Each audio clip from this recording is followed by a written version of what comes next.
Copy, Hog 01. Once more. Yeah, we see you safe. I see you safe. Bring it in. Night Owl, Hog 01. Friendlies in sight, target in sight, in from the south. In from the south, you're cleared hot, cleared hot. Both Hog elements, good guns, good guns.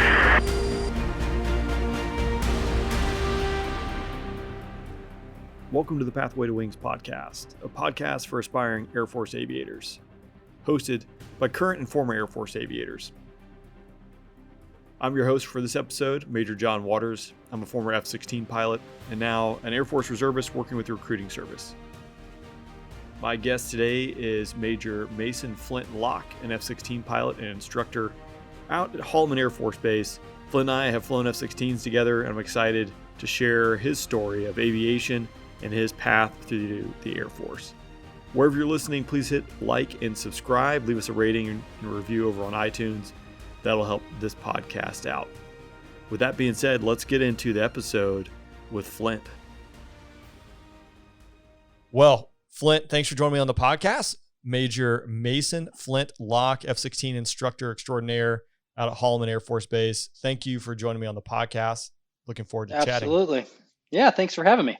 Yeah. So, Flint, can you tell me a little bit about what you're doing now, how you got there, kind of the elevator pitch? All right, elevator pitch. We'll call it a 10-story building. Grew up in small town Texas. Went through Texas A&M for college, did ROTC there, joined the Air Force afterwards.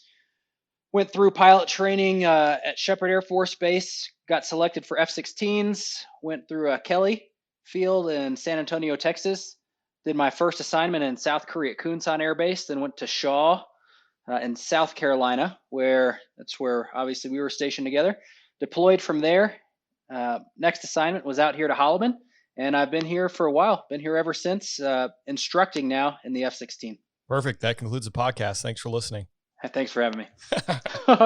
No, a lot to encapsulate and talk about in your Air Force career, but I'd like to start at the beginning. What got you interested in aviation in the first place? All right, so that's a pretty easy one. My dad was a ag pilot, crop duster, so grew up with planes buzzing around the house all the time. Not fighters or military aircraft by any stretch, but small yellow turboprops that, man, I just loved watching planes fly around and fly low. And so that's what got me into aviation. And then as I grew up, I guess, we're talking kindergarten, grade school, that stayed with me, but I branched out more into kind of World War II aviation. I thought was really cool, and I still do. Big fan of the P-51. Yeah. Still the prettiest plane in the world to this day, in my opinion. I would agree with that. So just continued that love of aviation. Once I hit high school, I was lucky enough that my dad was fully supportive of my aviation passion, and I got my pilot's license just prior to graduating high school, I think. And so that's really what got me into it. Went flying a few times as a kid with my dad, but we didn't own a plane or anything. So it was mostly just watching him crop dust that really gave me the aviation bug.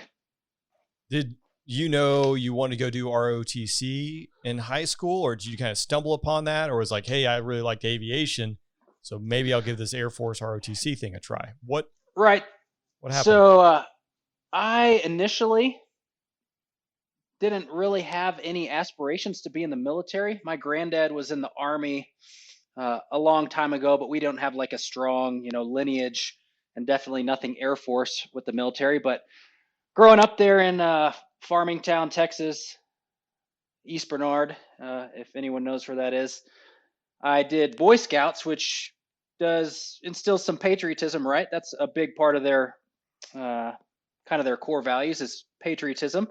And so I was like, hey, this serving America thing would be cool. I love airplanes. I think I would love flying low, and I would love flying fast. And so kind of, I'd say 7th or 8th grade is where I started to think about, hey, I think I would like to join the military and maybe fly for them. Oh, very cool. And it's interesting that you didn't, for me, I guess not go into the ag flying business. So you're surrounded by it.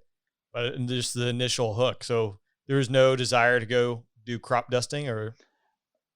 Oh man, there's still desire to go do crop dusting. Fair enough. It is, It in doesn't my matter. opinion, it's the most stick and rudder flying that you can do, and I really respect crop dusters and hope that someday maybe I can take that up after I retire or go part time, because that would be really cool to learn.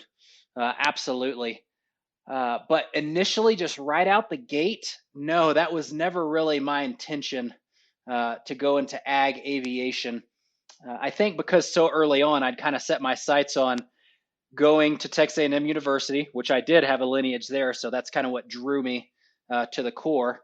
And from there, it's a ROTC, very former all military school, and so that really kind of solidified that, hey, I want to go and fly for the military, vice civilian aviation.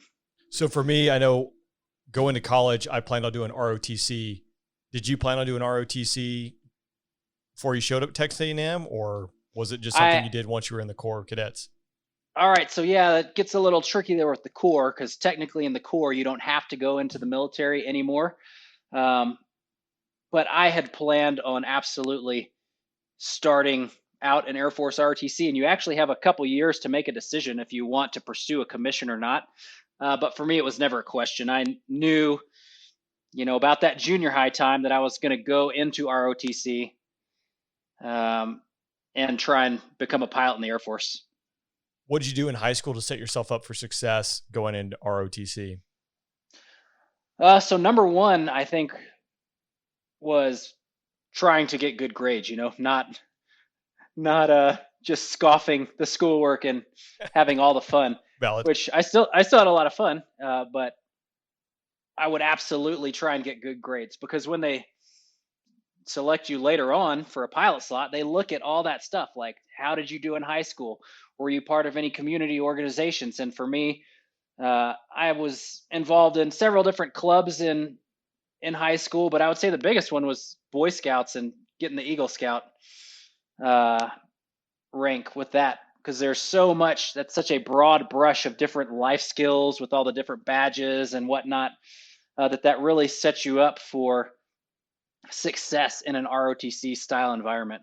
Yeah, and I think for those applying or looking to go into the Air Force and who want to fly, step one, the Air Force is looking for leaders, they're looking for officers. You're a pilot after all of that. So being a well-rounded individual, it starts in high school, whether it be involved in extracurricular activities, being the team captain, being, Boy Scouts, Girl Scouts, good grades, all that stuff is integral in order to setting yourself up for success. I think to go into ROTC or go into the Air Force Academy. Yeah. So bottom line, you have to be, a well-rounded individual. That's what the military is looking for. So you're in ROTC at Texas A&M.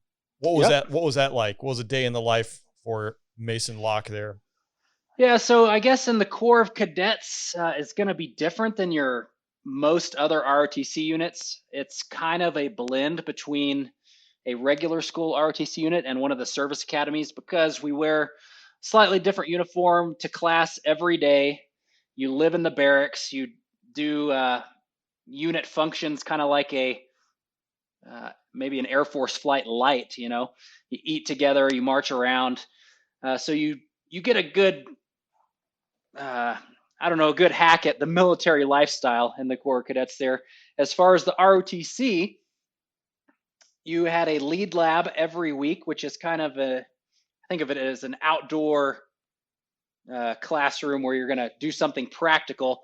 And then every semester you had your academic Air Force class, where you learn everything from the history of the Air Force to leadership philosophy. You've got guests come in and tell you about the different career paths that there are for officers in the military. So that's kind of how it works. And overall, I thought it did a great job preparing me for an active duty Air Force career. And one thing we haven't talked about on the podcast is how do you get that pilot slot in ROTC? So what does that look like? What is the timeline when you're going to find out? What goes into the process? I know you're slightly removed, but what does Flint have to say about this? I am slightly removed. That is true. But I can tell you one thing hasn't changed, and that is getting good grades. Do you have to have a 4.0? No. Do you want to have failing grades on your record? Absolutely not, because there's, at least when I went through, and I think it's still similar, even if there might have been tweaks, you basically are assigned an overall number, a score based on all of the inputs, and a major part of that is going to be your grades up to that point. When you get your slot kind of depends on when you're going to graduate, December, May. Are you doing a 3, 4, 5 year program, something like that? So that will vary. But when it's time for you to class and put in for a rated slot, they're going to crunch all those numbers, and the grades are a big part of that. Other things that I know goes into it are commander's ranking. So if you're if you spit on your commander's shoes day one, that's not going to help. Yeah. So having a good relationship with your leadership is definitely going to help. And then there's things like having some flying hours. Going for a rated slot, some flying hours absolutely help. And it's kind of again, we talked right before the podcast, neither of us did math, but I think it's the logarithmic curve. So, if you get 5 hours, that's going to give you 5 points extra. If you get 10 hours, you might get 7 points, and then it kind of levels off. And I think about 100 hours beyond that, you're really not getting any more points. But that sort of thing goes into it. So not required by any stretch, but if you can get a little bit of flying experience, that will give you points, and it will show your commander that, hey, I'm, taking this aviation thing seriously. And then lastly, there is the AFOQT, which I'm sure they still have to take, and a hand-eye coordination test to just kind of gauge if you can do that or not. I would say with modern day video games, 99 out of 100 people applying to that are probably going to do fine. And all that we just talked about goes into a number, and then your detachment will get so many pilot slot for that class, and they take the top number all the way down to however many slots they have, and give out pilot, navigator, and air battle manager slots based on that. And undoubtedly it'll change next year or the year after that. But I think at the core, good grades, a good commander score, which is being a good leader, good officer potential is what they're looking at there, like your leadership ability. Then AFOQT and flying hours, like that can't hurt. But you have to do well in school, and you have to be a good leader. I think that's what it comes down to. Absolutely. And like I said, some of that stuff might have changed slightly. I think you summed it up nicely. Another thing that I will say is, don't highlight yourself negatively. Stay out of trouble. Like getting a citation or having a police record for something foolish, like drinking underage or getting pulled over for being intoxicated, like that is going to kill your ability to get that pilot slot. So stay upstanding and out of trouble. Yeah, and really tough because, I don't know, maybe I was just lucky going through high school. I think I was a pretty good kid. But now, like, one little thing, it's a blemish on your record forever, So absolutely, this is a long path, and you have to be dedicated to it. Not saying it's a one mistake and you're done, but there are some one mistakes and you're done. So yeah, it can be overcome, but there's no reason to highlight yourself negatively. So just try and avoid that if you can, please. Just saying. So you get a pilot slot out of Texas A&M, ROTC, commissioning there. What was your transition like into active duty Air Force? So this change is kind of based on the timing and the needs of the Air Force when you come in. Based on everything goes in waves, personnel, manning positions. And when I commissioned, the Air Force had opened the pipeline too much, if you will, and the base was full. The pilot training classes were full. They basically said, hey, congrats, you're a lieutenant. Don't show up for 6 months. We'll see you then. So I went home and worked on the farm and continued to get buzzed by big yellow airplanes while I was driving a tractor out in the fields. At the 6-month point, when I got my active duty orders, moved up to Shepherd Air Force Base in Wichita Falls. I was a single guy, so living in the dorms there. If you're married, I do think you get to, you can live in a house on or off base. But if you're single, you're going to be in the dorms, which is a double-edged sword. No one wants to live in a little apartment, but you really get to know your neighbors and have a camaraderie there. So did almost 2 years at Shepherd because I showed up, didn't start pilot training immediately. Initially went through IFS at the time it was called. I think now it's IFT. They Yeah. changed the names, but it's learning the basics, in a small GA plane, general aviation. Went to ASBC when that was still a thing. And then about 6 months after showing up at Shepherd, I started pilot training. How was pilot training for you? Anything that was challenging or difficult? Did you enjoy pilot training? Oh man, I had a blast. Like, it is hard work. The learning curve is steep, but for someone who's passionate about aviation, you're just going to eat the entire course up. All the way from academics to going to your follow-on aircraft. I will say, going into, especially in the first flying aircraft, the T6, the turboprop, it's quite a bit slower than the jet trainers. I had gotten my instrument rating in college when I had a little extra time. And so when we started learning instruments, I think I had a distinct advantage, as well as other people who've, done some instrument training, where when you're flying, not being able to see outside the aircraft and getting used to flying based on instruments, having some experience there definitely helped and lowered my stress level based on, as compared to some of my classmates, who are learning that for the first time. So that was something I would say was helpful. Obviously, again, not required by any means, but it did give us a little bit of an edge in the instruments. After that, though, formation, I'd say learning formation is the equalizer, because really no one in the civilian world has learned military formation flying prior to pilot training. So that's definitely a challenge, getting used to flying close to another aircraft, flying far away from another aircraft. Tactical formation, you're not actually close, but learning the timing, learning how to work as a team, just doing turns, was definitely a challenge, but overall very rewarding. I think some points there too. So I was in the other bucket when we're talking instrument flying, because I remember you're starting off pilot training and you're always doing academics for the next phase. So you're doing contacts, so basically doing aerobatics and doing academics for instruments. So I was trying to figure out the aerobatic piece, and that's being very generalized in the T6.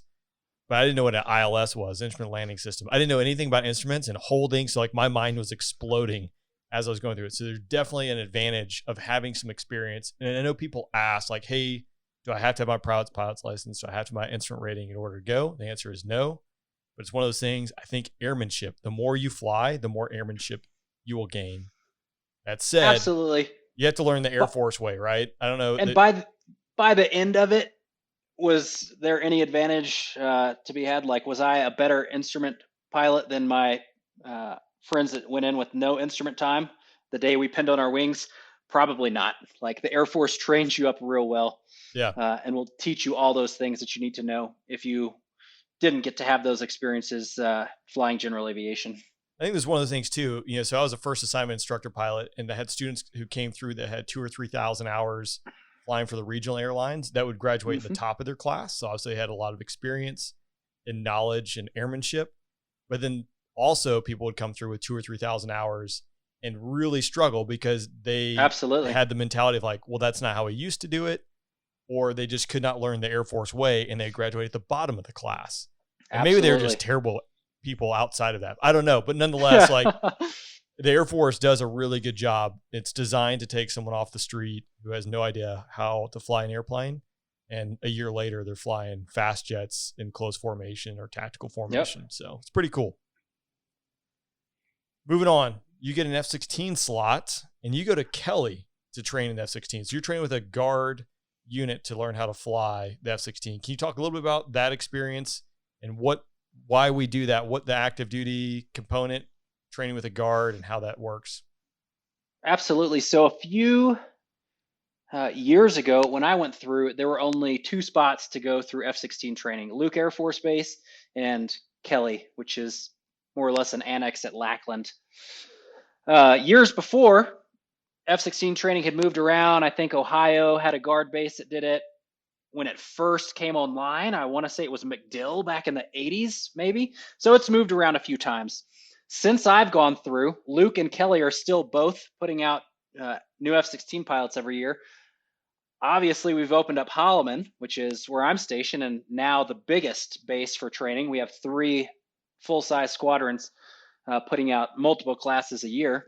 And Tucson is also another guard base that has opened or transitioned to becoming a training unit to produce new F-16 pilots, because we have such a shortage. We now have 4 bases, running full time, putting out classes every year.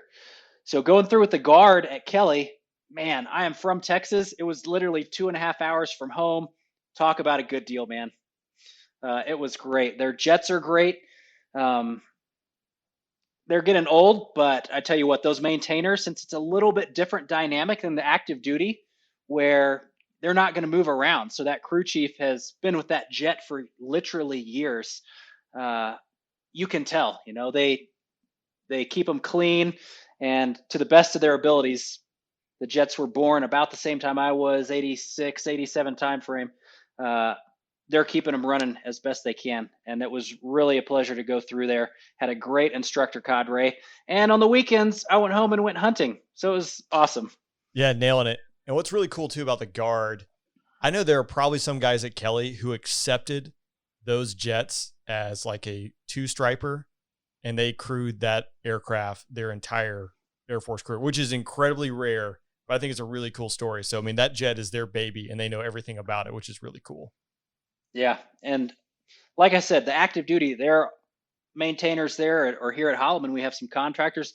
Anyone who's working on that jet that I've ever worked with takes pride in it. And, they're going to give their best work to give you a jet that is not only safe to fly and airworthy, but combat capable.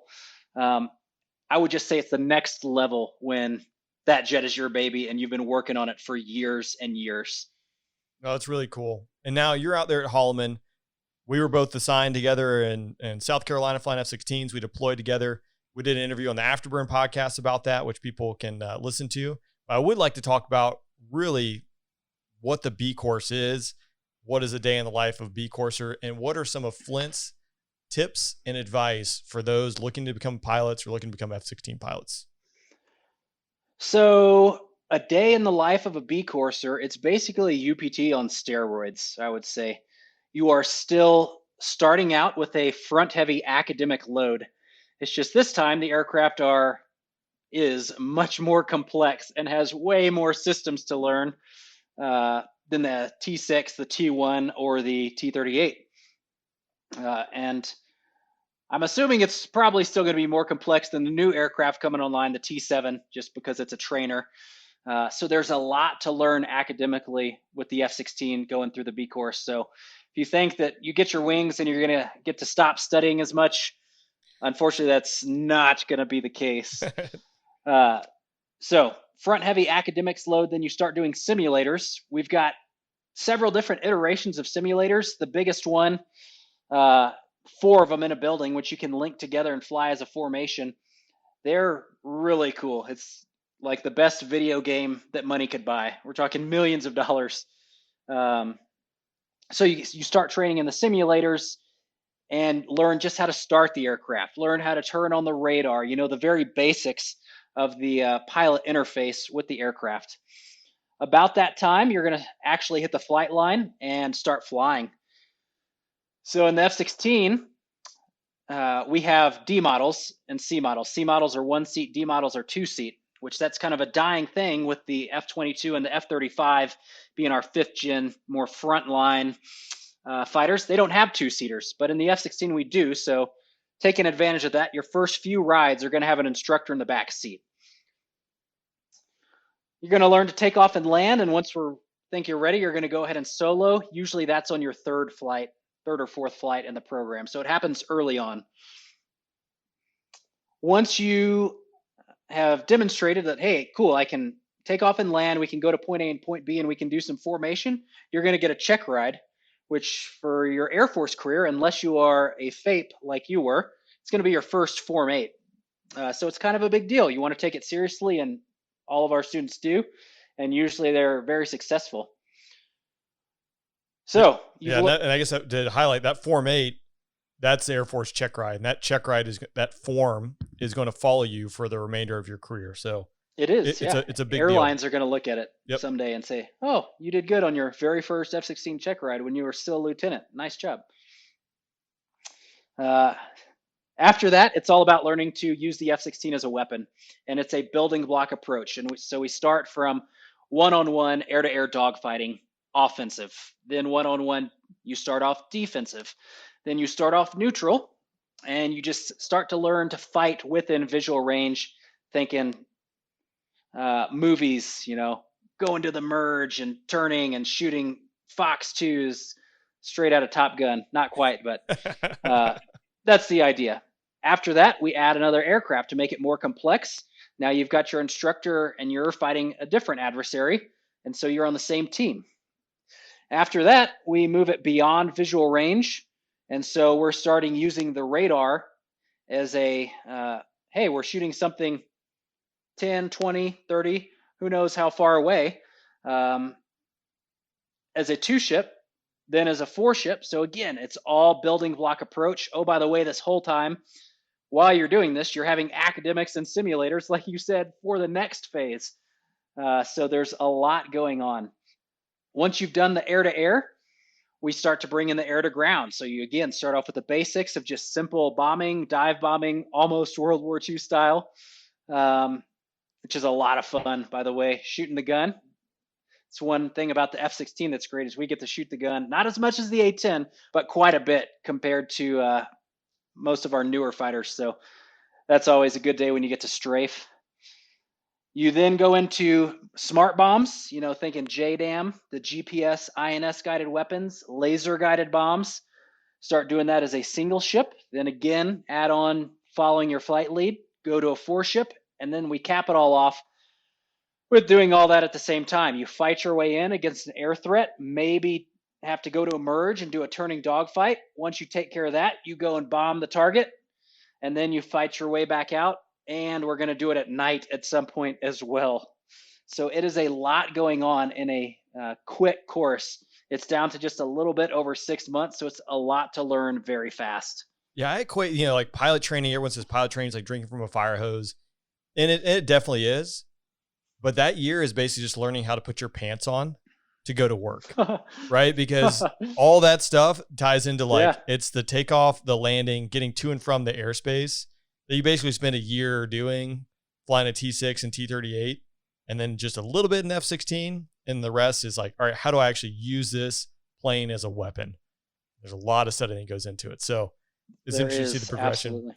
Any big tips you have for those, guys and gals looking to become pilots, looking to go fly fighters? Anything you see that works well or doesn't work? I would say, pardon, COVID. Just kidding. Different times we're living in. Yeah. I would say this will be agnostic of whether you can get flying hours, what college you go to, anything about that is just learn to time manage and be diligent in your goals. So if you decide you want to be a pilot, work towards that. Like don't just like research on the internet and say, oh, my vision's not perfect, I guess I can't be a pilot. Because I think we talked about it right before we started this podcast. I had PRK eye surgery while I was in college to get that 20/20 vision that's required. Go see a military recruiter, officer recruiter, if that's the path that you're trying to go, and ask about vision waivers, because as we both know, there's a waiver for everything. So be diligent and learn to time manage. And then once you get into a position where, hey, I'm in an ROTC unit and I'm trying to get a pilot slot, I've got so much on my plate, learn time management. And hey, now I got that pilot slot. The hard work paid off. I'm in pilot training. I've got so much going on, but that time management you learned in ROTC is now going to pay off. You study, you get your wings, and if you want a fighter and you get a fighter, hey, now you're in the B course and you got to succeed.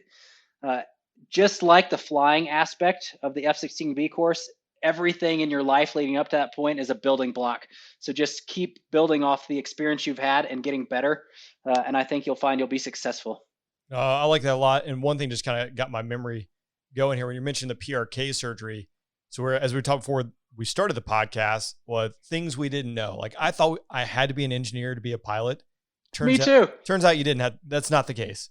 And no, I think I rode horses in college. Yeah, I would have saved a lot of time and heartache had I really sought out a mentor to guide me through the process or help answer some of the questions that aren't like spelled out explicitly on the Air Force website or wherever it might be. Just kind of help it. You got to do the legwork. You have to do the legwork on your own and realize that your mentor has time limited. That's one thing that's out there. People have walked the path before you, especially in this arena. So find a mentor For sure. and ask questions. I think Absolutely. it would have saved me a lot of heartache. Yeah, I think so as well. Hindsight, Flint, hindsight. So as we wrap up here, if you found 15, 16-year-old Flint walking down the street today, is there any advice you would give him? I would say stay out of trouble and work hard. And if you decide that you are going to, have this goal to be a military aviator, make that your focus. And because like I said, back in junior high school, once I decided that, it seems weird to think about now, but I was 14, 15, 16 years old making decisions looking to the future saying like, man, I want to be a fighter pilot. Like, I don't want to blow up my knee again. So I'm going to do this, or I want to get good grades so I can get into the college I want. So I'm going to take this class that I know I enjoy and will be successful instead of calculus, because like we said, I am not an engineer, and that would have really hurt my GPA had I thought that I had to be an aerospace engineer to be an Air Force pilot. Too same. You just got to know the requirements, right? That's right. Well, Major Mason Flint Locke, thank you for joining me on the podcast. It was great having you on here, and I know people are really going to enjoy hearing about your experience. Cool. I appreciate you having me. Hope it was fun. Absolutely. Look forward to the next one.